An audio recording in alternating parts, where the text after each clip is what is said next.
Bom, pessoal, dando aqui continuidade ao nosso estudo acerca dos crimes de preconceito, né, acerca da lei de racismo, como nós já vimos algumas questões relacionadas a isso na aula anterior, a ideia agora é nós darmos continuidade falando dos bens jurídicos tutelados nessa lei 7.716 de 89, né, que é a lei realmente objeto do nosso estudo, apesar de eu ter comentado com vocês a existência de outras normas penais que tratam de certos tipos de preconceito, o foco do nosso estudo é a 7.716, né, a lei de crimes de preconceito. Então, quanto aos bens jurídicos tutelados, em primeiro lugar, o bem jurídico tutelado, em primeiro lugar, é a dignidade da pessoa humana, certo? É a dignidade da pessoa humana, por isso que é considerado um crime contra a humanidade, ok?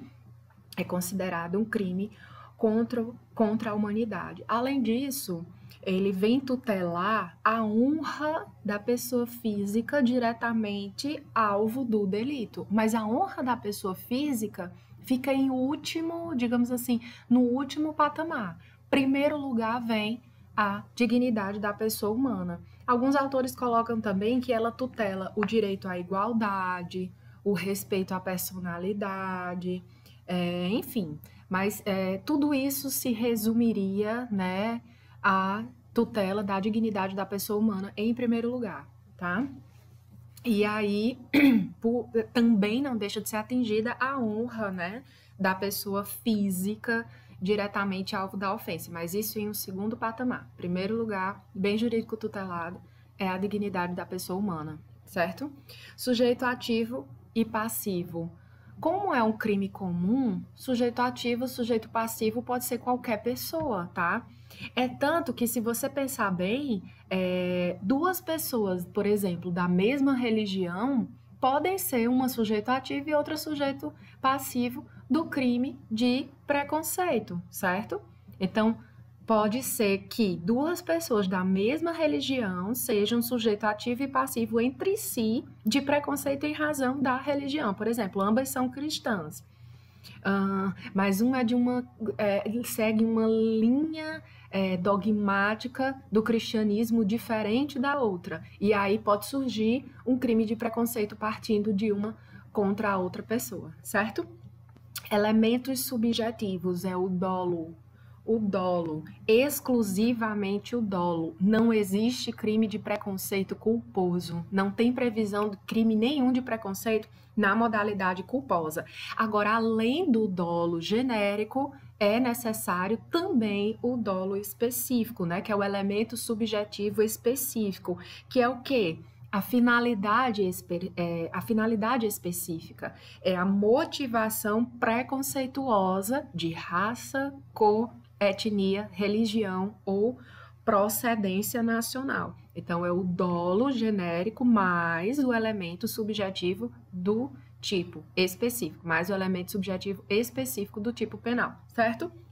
Quanto às condutas, pessoal, eu vou pular por enquanto, nós vamos falar sobre cada uma das principais condutas previstas na Lei 7.716 de 89, certo? Vamos já, a gente fala já das condutas de cada tipo penal.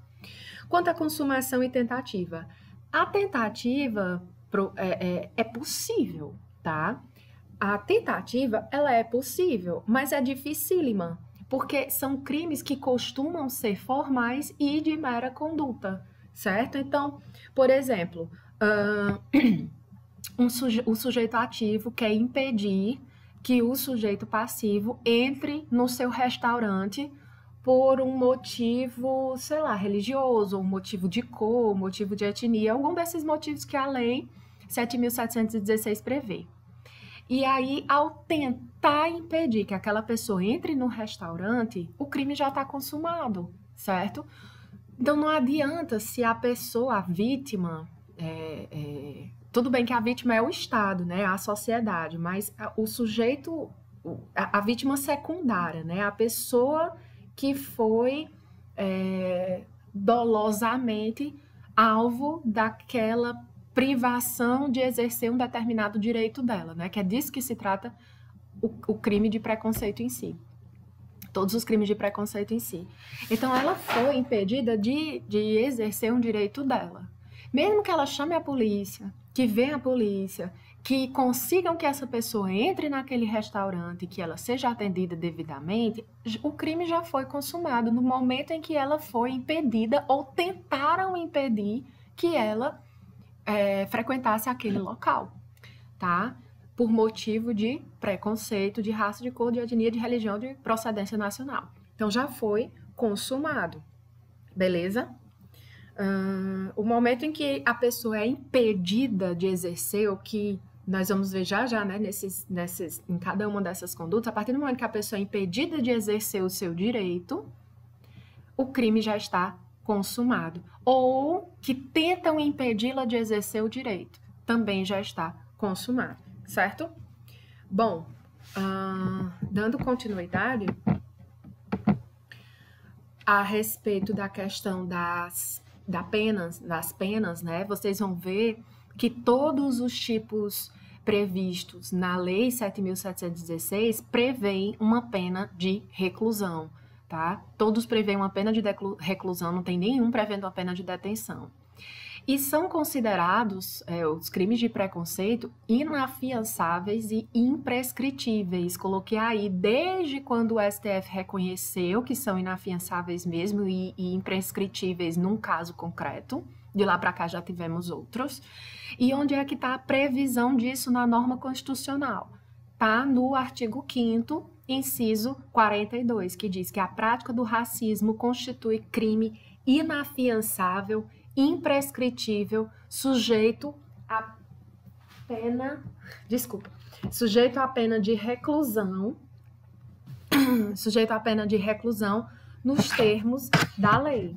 Então, minha gente, tem uma discussão doutrinária, e podemos até mesmo dizer que já existe um precedente jurisprudencial a respeito da extensão dessa imprescritibilidade ao crime de injúria racial, que eu já passei na atividade para vocês de pesquisa na aula anterior, vocês verem essa questão das diferenças entre crime com motivação preconceituosa e crime de preconceito, e a diferença de crime de preconceito para o crime de injúria racial. Pois bem, muitos defendem que essa imprescritibilidade ao racismo abrange também o crime de injúria racial, que está lá no artigo 140, parágrafo 3º do Código Penal, que vocês já estudaram. Mas o posicionamento amplamente majoritário é que não alcança o crime de injúria racial, certo? Diz que um crime é o racismo, outro crime é o de injúria racial, certo? Então, outras diferenças que vocês já devem ter visto, né, para a pesquisa de vocês, no racismo, a vítima é a humanidade, né? É um crime contra a humanidade. Na injúria, a vítima é a pessoa que sofreu a injúria e teve a sua honra subjetiva maculada, atingida, tá?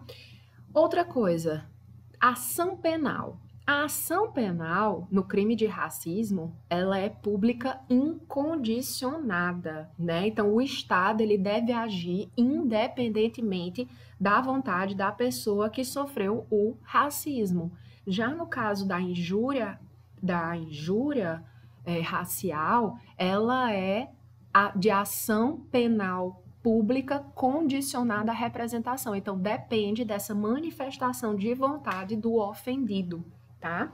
Agora, existe um julgado, que eu até anotei aqui para vocês, existe um julgado isolado, né? Assim, eu não tenho notícia de outro, que vai de encontro a esse entendimento, tá? Do STJ e do STF e da doutrina majoritária, que é, quem quiser anotar, a GRG, tá? Agravo regimental, no ARESP 686-695 do Distrito Federal, tá? Isso aqui é uma decisão do STJ, da 6ª turma do STJ, uma decisão de 2015, que tem um julgado isolado, mas que defende, assim como o professor Guilherme de Souza Nutti também coloca dessa forma, defende que a imprescritibilidade deve ser também estendida ao crime de injúria racial, beleza? É só esse entendimento, e tem uma crítica formulada contra esse julgado, que seria uma analogia em Malamparte, enfim, quem quiser depois pesquisar sobre isso, fica à vontade, beleza? Competência. A competência, pessoal, vai ser do local onde se consumar o delito. Professora, e os crimes de racismo, por exemplo, incitação ao racismo, que é o que está no artigo 20, que nós vamos ver ainda dessa lei 7.716/89, quando for veiculado pela internet? Isso ainda não tem, assim, digamos, uma decisão definitiva a respeito disso, né, no STF.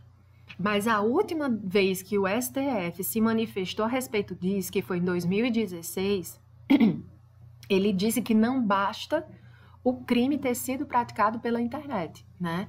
Precisa que tenha que aquela conduta praticada pela internet venha ou possa vir a ultrapassar as fronteiras do nosso país.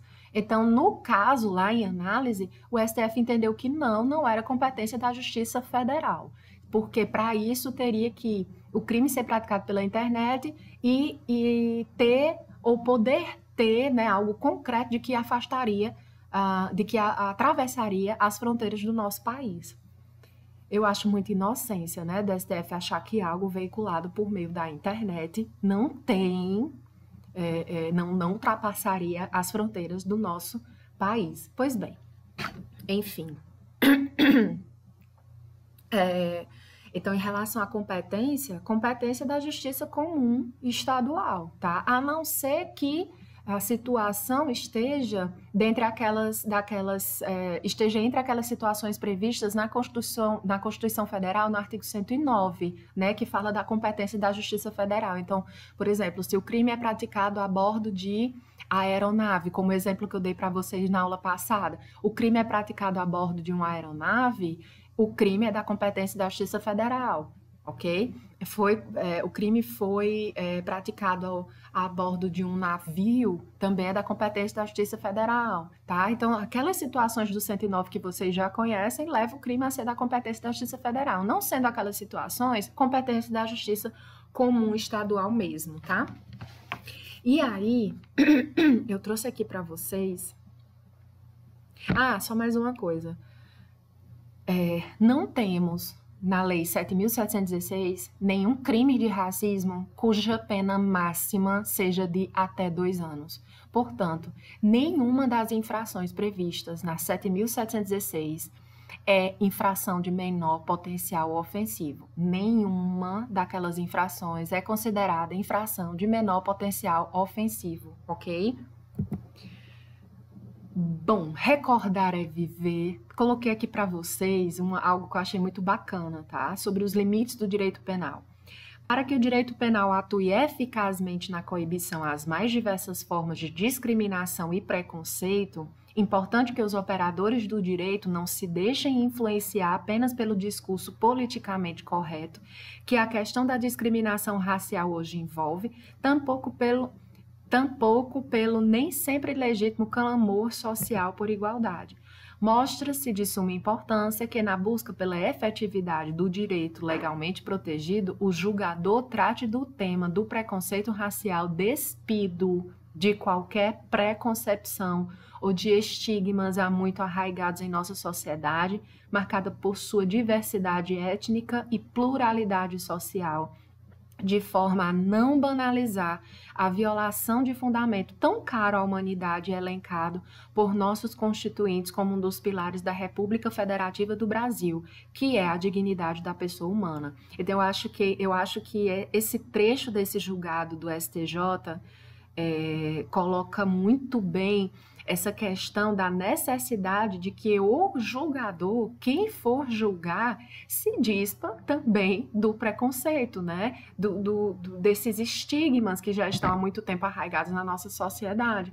E essa questão da imparcialidade, né, de não carregar nenhum preconceito, preconcepção a respeito de algo que se vai julgar, quando se trata do racismo, quando se trata da discriminação, quando se trata do preconceito, isso você verifica na prática que é muito difícil, né? Todos nós somos frutos de uma sociedade cheia de preconceitos. Então, o julgador ele precisa, né, se despir disso tudo, e isso é muito difícil na prática, mas eu achei bacana colocar essa menção desse julgado no STJ para vocês, beleza?